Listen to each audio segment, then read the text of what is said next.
Well, you may have seen a kind of a small plane hanging right above the baggage claim at McCarran Airport and didn't even give it another thought. Thought it had to be there for some reason. Well, it turns out 50 years ago, two men took off from the Mojave Desert in that plane for a non-stop flight that lasted 64 days. That is crazy. Yeah. In fact, it's a record that still stands, and photojournalist Bill Rowe gives us a look back at this historic endurance flight.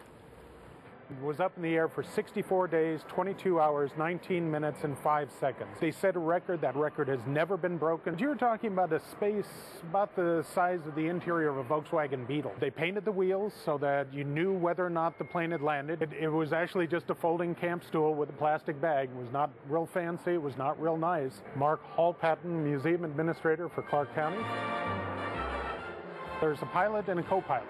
It was Bob Tim and John Cook. Bob Tim was the man whose idea this was. He was the pilot, so he talked Doc Bailey, who owned the Hacienda Hotel, into putting up the money for it. They'd taken out all the seats except the pilot seat, and so they'd put in a 4-inch foam rubber mattress. They tried to go every 4 hours, and eventually they started falling asleep while they were flying, so they switched to every 2 hours. They had to refuel twice a day.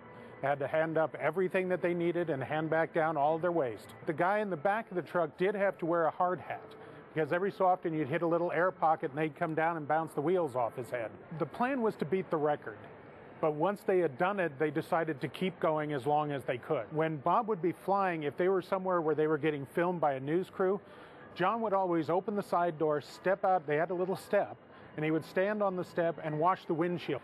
The only thing that finally brought them down was the engine was starting to wear out. I don't think anybody can understand what it was like to do it. It is an incredible flight. It's one that we ought to be proud took off and landed here. I mean, that's why it's here at McCarran. Can you believe they did that so long ago? Tonight, the pilot's son's actually going to fly into McCarran Airport to celebrate the 50th anniversary of their father's historic flight.